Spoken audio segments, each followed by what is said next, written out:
Well, guys, they officially did it. They did something I didn't think they were going to do, considering that they need these diversity hires. They need these check boxes to remain checked. But apparently, I guess if the story calls for it, they're going to kill off their diversity hires first before anybody else. Now, what am I talking about? Well, apparently, Miss Marvel is officially gone.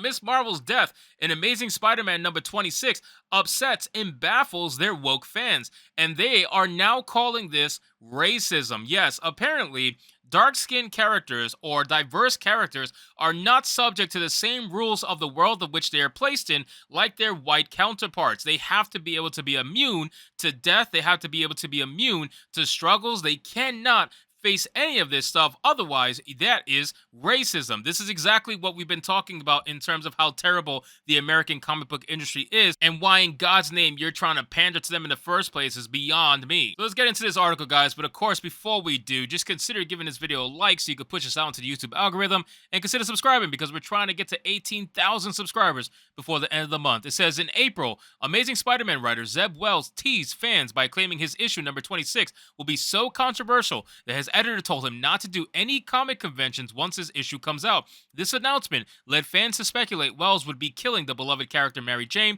but what they got instead was apathetic disappointment when previews revealed the death of Miss Marvel.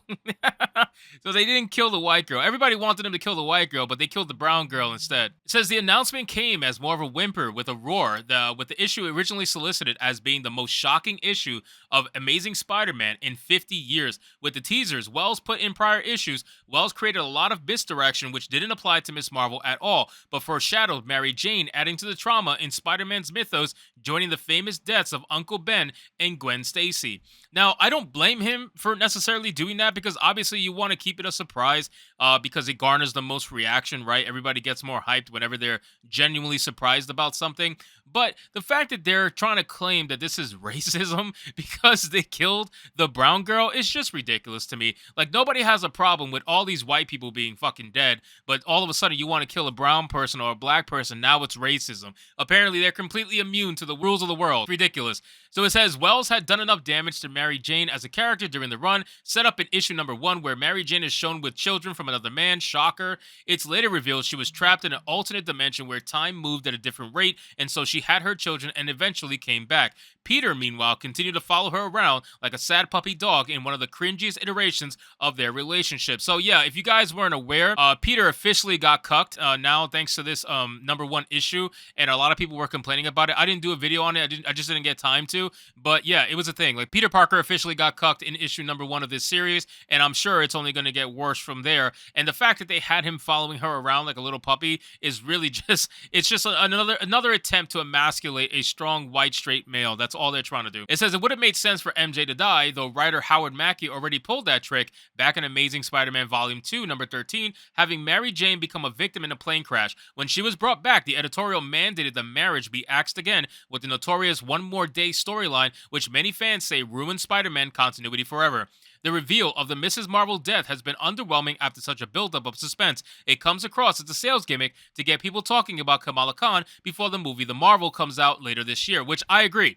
I 100% agree. I wanted to be very clear that Kamala Khan is going to be the star in the Marvels. She is. It's already been said by Kevin Feige and also the director of the movie that she is going to be the star of the movie. It's not going to be Brie Larson's Captain Marvel. It's not going to be Monica Rambeau. It's going to be Miss Marvel. It's going to be Kamala Khan, because she's their new poster child for diversity. She's their new poster child of getting people in the younger generation, Gen Z, all these people getting in them into Marvel.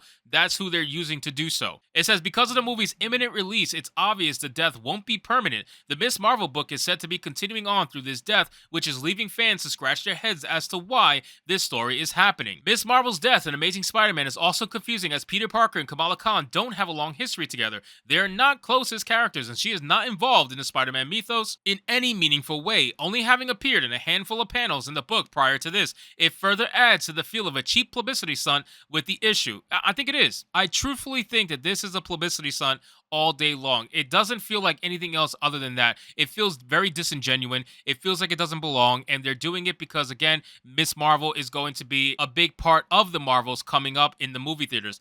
It says the issue didn't please the extreme left of the fan base either, many of whom are proving, here we go, to be the most upset by the character's death. Readers are taking to Twitter to call Zeb Wells racist and misogynistic. Hey, so what the F were Zeb Wells and Nick Lau thinking by killing off Kamala Khan, the only mainline brown character Marvel has had in Spider-Man book? Shit feels racist and misogynistic, tweeted one fan. Oh my god, bro.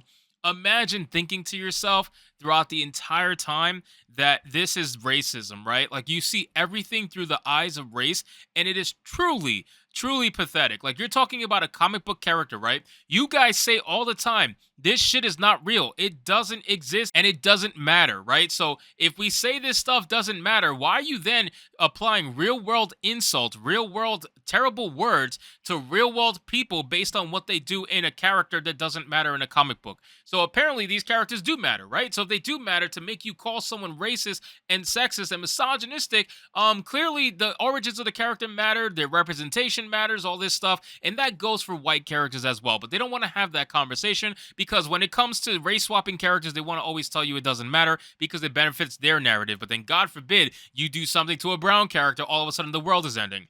It says, this is racism, said another, and sexism, knowing Zeb Wells tweeted more in an exchange about the topic.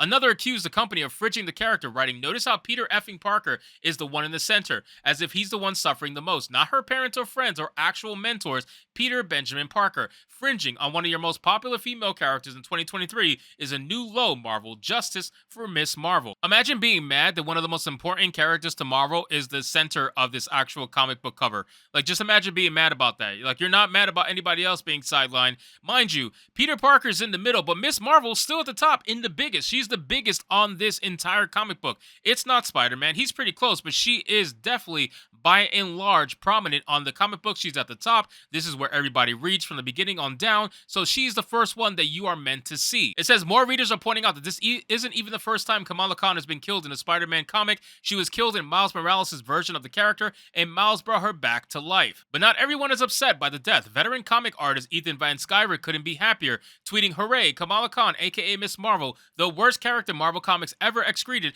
is finally dead. Damn, that's pretty funny. Damn. That's a roast if I ever saw one. He followed up on the humorous tweet with a video on the topic explaining why the art on the tease cover is subpar and why the storyline doesn't make any sense for the Spider-Man character. Regardless for this being Marvel, we can expect the character back in a matter of months. Kamala Khan's demise won't be permanent, just like any other death in Marvel Comics, and so the emotional impact for the storyline is minimal at best. It makes fans wonder how many times Marvel will be able to pull off a stunt like this and still have readers care. And this is the problem going on in the MCU as well. There is no emotional impact on character deaths because they do always bring them back. And when they introduced the multiverse, that basically eliminated any chance for any character's death to feel prominent, any character death to feel important. None of it matters because they're just going to bring them back in an alternate timeline and explain their death away. So anyway, guys, thank you so much for watching this video. I hope you did enjoy it. And if you did, consider leaving me a subscribe. I would greatly appreciate it. Don't forget to like the video, comment, let me know what you thought, and I'll see you guys on the next one. Hypnotic out.